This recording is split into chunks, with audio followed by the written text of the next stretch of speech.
La anarquía o el periodo de los ensayos constitucionales, a 1823 a 1830. La historiografía tradicional ha caracterizado el periodo transcurrido entre la abdicación de Bernardo O'Higgins en 1823 y el triunfo conservador en la batalla del Ircay en 1830 como de anarquía, debido a la sucesión de gobiernos, constituciones y movimientos militares que se desarrollaron durante ese periodo.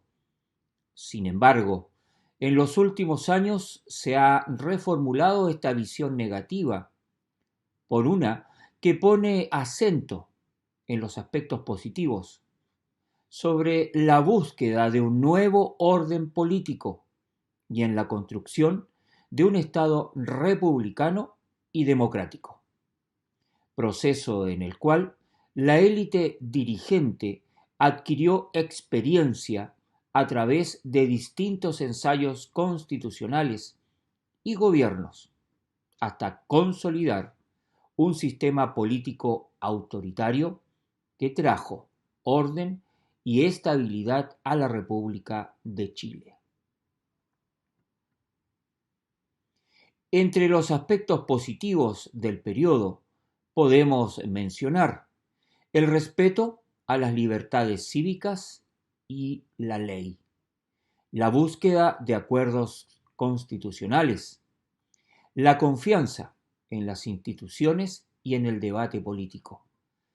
En este periodo se fortalecen los ideales republicanos a través de elecciones periódicas.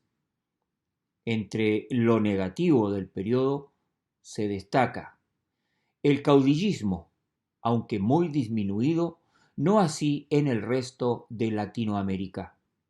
Se produce una crisis económica derivada de la destrucción de los campos durante la Guerra de Independencia, la utilización de campesinos como soldados forzados en los ejércitos, situaciones que hicieron bajar la producción de trigo, provocando hambruna en el país. Además, una deuda contraída con Inglaterra para el financiamiento de la guerra. Encontramos también el bandidaje rural, especialmente en el caso de los hermanos Pincheira, los que solo fueron vencidos hacia 1832 por las tropas del general Manuel Bulnes. Este periodo nos muestra gobiernos de muy corta duración, en algunos casos menos de un año, lo que generaba una cuota de inestabilidad en el país.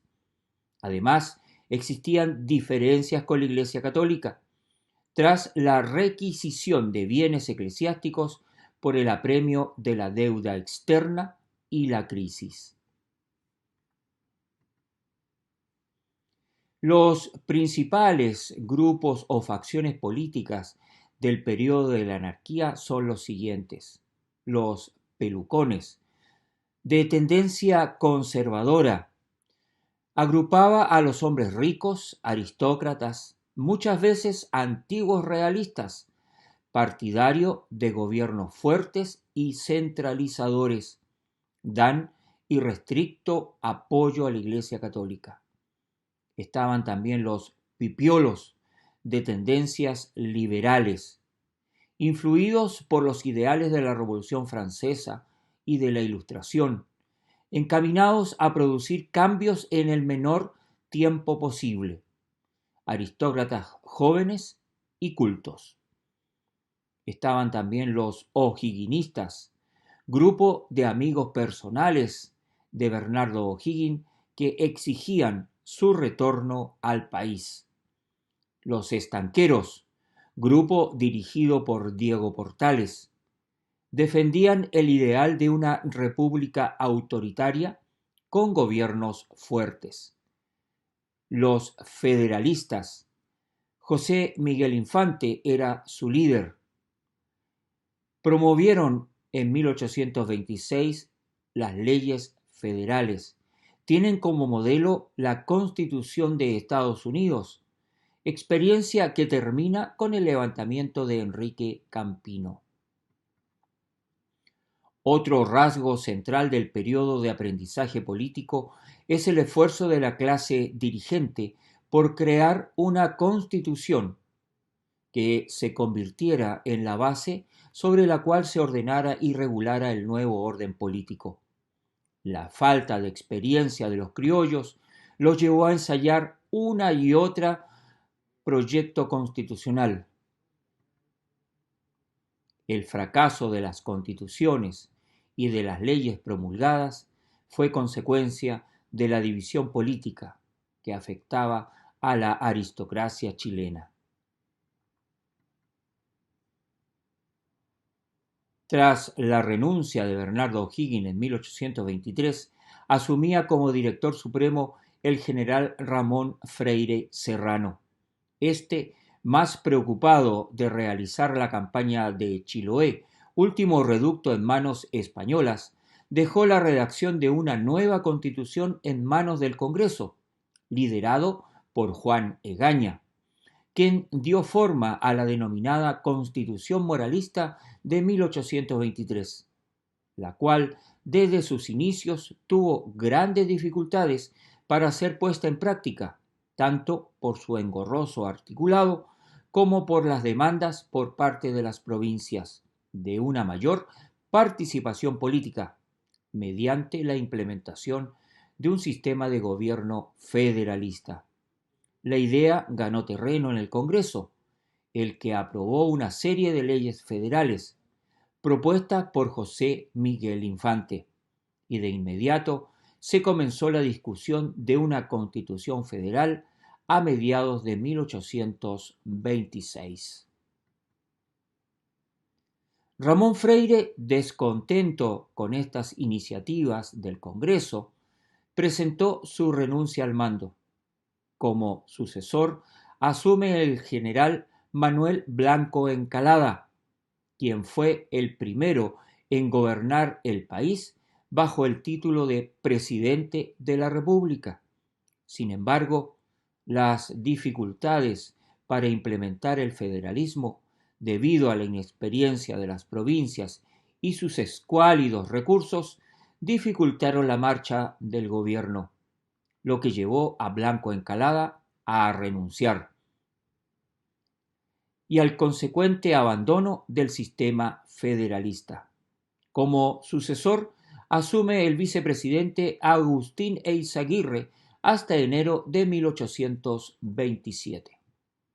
Durante el corto periodo que estuvo a la cabeza del país, fuera de tener que hacer frente a la delicada situación financiera y política, debió lidiar con el bandolerismo que asolaba el sur de Chile.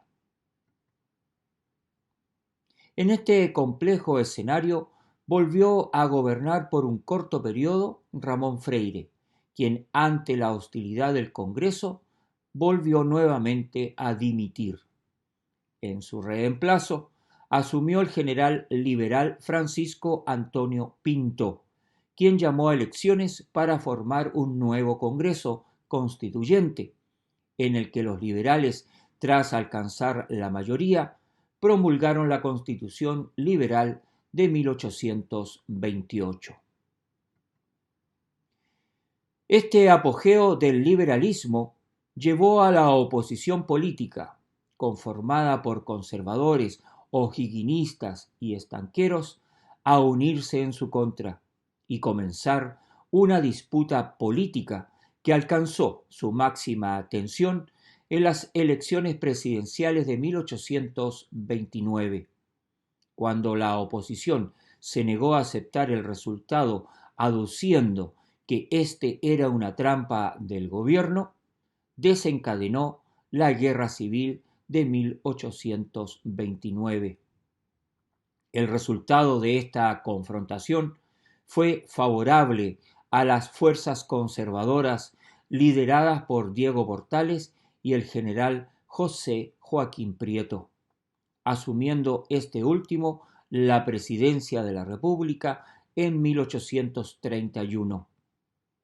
Bajo su gobierno secundado por Diego Portales en los ministerios de Interior y Guerra, se promulgó una nueva constitución, la de 1833, que sentó las bases de un régimen autoritario que trajo la anhelada estabilidad al sistema político chileno. En conclusión, esta época que se desarrolla entre 1823 y 1830 se caracteriza por ser una etapa de experimentación en la que se intentará dar a Chile una organización política una vez obtenida la independencia. Este periodo estuvo marcado por las consecuencias del proceso independentista y las diferencias entre las distintas facciones que surgieron una vez lograda la emancipación. En el plano social, se siguieron manteniendo algunas de las características del viejo mundo colonial, como el sistema de inquilinaje, las tertulias, el predominio de la hacienda y la influencia de la Iglesia católica en la vida cotidiana, entre otros.